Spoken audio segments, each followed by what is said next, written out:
So in Asia today, you have pockets of black people. You have the Mani. You have in southern Thailand. You have a related group in northern Malaysia, sometimes called Sakai, S-E-K-A-I. You have the Andaman Islanders, and there are at least two groups. One group is called the Onge, O-N-G-E, or O-N-J-E, I think it's O-N-G-E, and another is called the Jawara, J-A-R-A-W-A. And then you have black populations in the Philippines, sometimes called Negritos, or Eta, or I think we should call them Acta, which just means the people. You have a tradition of a similar group in Taiwan. These are the diminutive Africoids. These are the small blacks, similar in many ways to the Twa, or so-called pygmies in Central Africa. These are very, very ancient people who left Africa perhaps 60, 70, maybe 100,000 years ago and became isolated.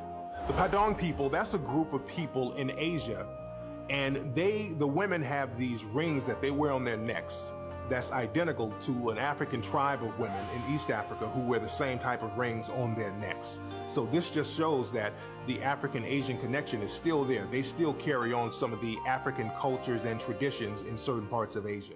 I once had a professor of mine working on my doctorate tell me that she went to Japan and they went into the mountains of Japan. Now, this isn't a conscious woman by most definitions, but she couldn't wait to come back and tell me this. She said, Umar, I was in Japan. We went up into the spiritual temples of Japan, and we sat down in one of the temples waiting for the priest to come out and teach us a little bit about what they believe and what they stand for.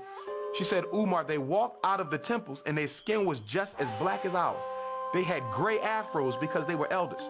Now, she said the phenotype looked like the modern Asian, but she said the skin was black and they had gray afros, hair standing up on top like Don King.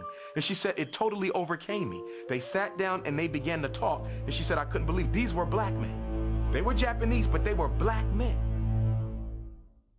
When I went over to Indonesia, I went there at night and I would see billboards of very light-skinned Asian Indonesian people. And then when I went to my hotel, I would go and watch these movies and I would see these very, again, light-skinned, pale-skinned Indonesian Asian people. But the next day when I went out into the streets of Indonesia, everybody was either my color or darker. I didn't see one person who looked like these people that were on the billboards and on television. So they would pick and choose and get the whitest looking Asian people to promote in the media over there. And when I walked around Indonesia, I saw people like jet black, dark. I ran into a couple of people with afros. I saw one Asian brother, full-blooded Asian guy with an afro, and I had to stop him. I said, brother, where are you from? And the brother was like, I'm from here, right here in Indonesia. So that African presence, that African phenotype is still throughout Asia to this day. Look at the Buddha's hair. No Chinese person's hair looked like that. The Buddha has knotty hair. Every time you see the Buddha, his hair is knotted. Just a thought. There's a painting called the Nambam painting of the Portuguese when they first go over to Japan. And when you look at this painting, the painting was made in around sometime in the 1500s, and it was the first eyewitness account of what they saw. Many of the Asian people there were dark-skinned, and half the people who were supposed to be Portuguese were dark-skinned. There's a tradition begun by a man named Alexander Francis Chamberlain, at least in April 1914, in a publication called the Journal of Race Development. And I can quote him almost exactly. And he says, and even in far-off Japan, we can find traces of the ancient Negro. For when the Japanese armies in the 8th century, now here I'm paraphrasing, when the Japanese armies in the 8th century were fighting their traditional enemy, the Ainu, they were led by a famous Negro general named Sakanoye Tomomiraro. And this man became the first shogun in Japanese history.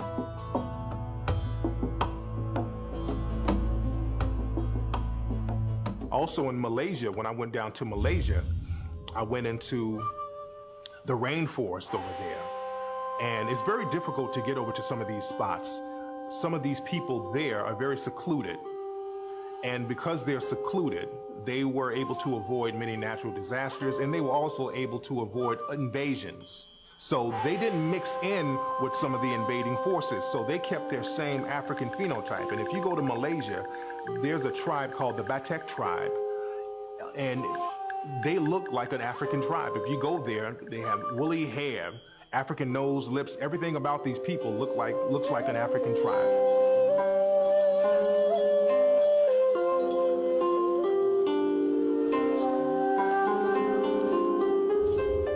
One of the things we know about white supremacy and light skin supremacy, because even when you look at Asia, even when you go to East India, they practice racism.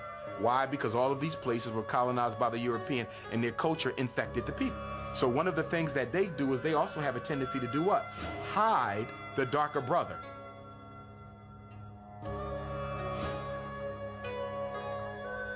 As a matter of fact, there was an incident that happened with Miss Fiji.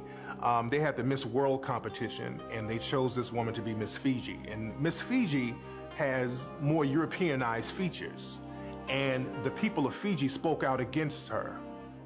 They weren't really trying to hate on her, but they said, look, this woman doesn't represent us. She doesn't look like us. She doesn't have our nose. She doesn't have our hair.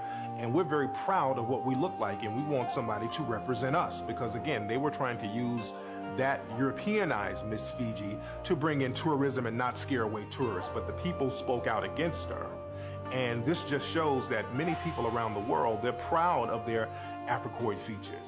First of all, Australia itself is the world's second smallest continent, second only after Antarctica. It's the smallest inhabited continent. The name Australia means Great South Land. And the first people of Australia were the people we call Aboriginal Australians, commonly called blackfellas. And of course, you have different names, the Koori, the Goori, the Noongar, and various names. The people of Australia, originally Australia was an African land. In fact, in European documentation, they considered it an African satellite.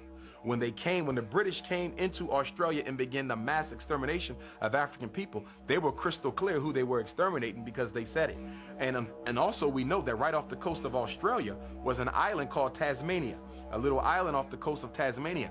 There are no living Tasmanians in existence right now. You can't find a Tasmanian man, woman, or child because the British systematically exterminated the entire population. Melanesia, Polynesia, Micronesia. Melanesia is the South Pacific. That means the Black Islands. And the biggest island is New Guinea. Others include New Caledonia, New Ireland, New Britain, Fiji, the Solomon Islands, Vanuatu, which used to be known as New Hebrides. These are the Black Islands.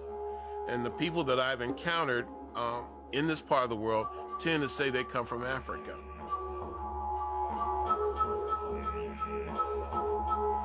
People tend to have very, very Africoid features, dark skin, tightly curled hair, large afros, we call them today. Many of them say they come from Africa, especially in Fiji.